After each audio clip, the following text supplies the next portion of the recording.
Joining me now is Josh King, the head of corporate affairs here at the NYSE. Josh, good afternoon. Good afternoon, Trinity. Great to be with you, even though so much of the action is happening at 1,000 miles to the west of here, or a couple thousand miles anyway. But that just speaks to the NYSE's reach, right? I mean, so many things happen far beyond the scope of what happens here on the trading floor. But, let's talk about that. I mean, we just saw glimpses, right, of when we were on the ground covering ICE experience. We were celebrating also our ICE colleagues along with the Chipotle bell, which we just saw.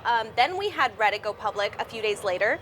Then GE, Vernova, and Solventum both completed spin-offs just last week. I mean, it's been really, really eventful here. So tell me, now we have the governor about to ring the closing bell. How significant is this? Well, Trinity, we've taken this bell on the road a lot over the last couple of years. We went to Bentonville, Arkansas to Walmart. We went to Detroit, Michigan to Ford. We've been to Las Vegas, Nevada, where you and I were. Interesting, thinking about that moment, you were in front of 1,200 of Chipotle's best people. Governor Joe Lombardo is the governor of Nevada. He works hard to keep a company like Chipotle happy and able to house and transport and finance the careers of a lot of young people in a state like Nevada. And here we are looking at what Governor Polis is doing in Colorado. So wonderful for us to be able to take the bell on the road to states like Arkansas, Texas, where we did it with Jerry Jones and the Dallas Cowboys, Michigan, Nevada, and now Colorado. Colorado, as you said at the beginning, 47 listed companies. Yep. Texas at the top of the list with, I think, 234. So while so much of the action happens down here at the floor of the New York Stock Exchange, we represent companies not only across the 50 states, but all across the world. I mean, what message is this sending, the NYSE sending, with being able to host all of these remote bells from, around the country? Because what happens in those places is what really matters. Yes, the shares are traded here, the capital is raised here, but the jobs are created out there.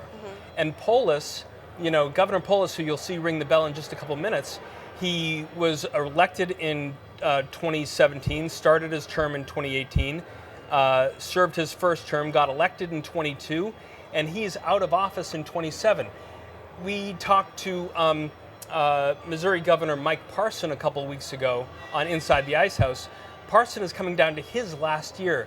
So the clock is really ticking. As soon as these people get into office, Polis has so much work that he wants to do in terms of improving education, lowering taxes, increasing transit, increasing homes for people to be able to start businesses like he did in Colorado. And Governor Polis is the latest, government official to ring the bell and to be in communication with the NYSE. So how significant is having political leaders like this be involved with the NYSE? Well, you can look at the party identification of Jared Polis. He's a Democrat. When we went down to Texas, Governor Abbott is a Republican. You look at what's happening right now in the state of Maryland, where tragically the container ship ran into the Key Bridge. Yes. That puts enormous pressure on someone like Governor Wes Moore to improve and rebuild the transportation infrastructure of Maryland. We can only do so much here in the world of finance and capital. We depend on public servants like Greg Abbott, like Jared Polis, even if they wear different partisan jackets as they run for election, to, once they get in office, establish and build policies that are as good as possible for listed companies, their workers, and the products that they make.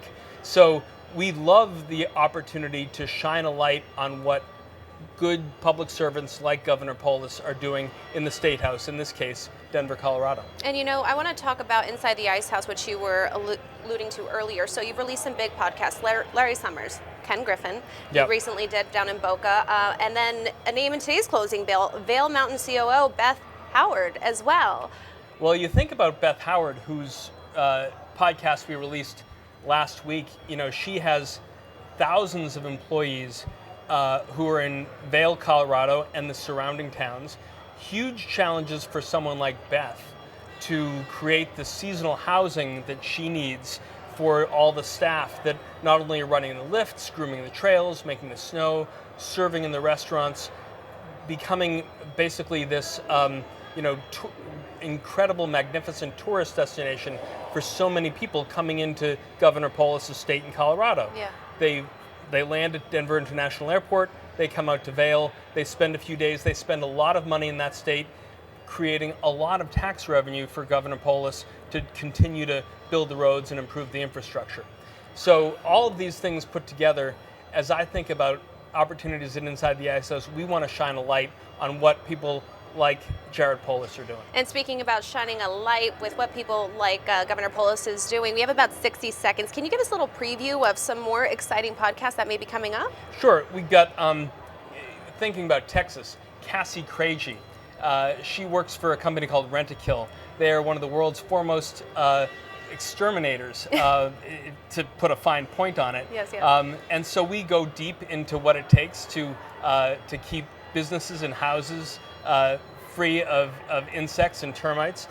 We've got Frank Barry, who recently wrote a book called Back Roads and Better Angels, about a trip that he took from the East Coast to the West Coast through the state of Colorado, looking for, in this incredibly partisan times, people who are willing to put partisanship aside and work for the greater good.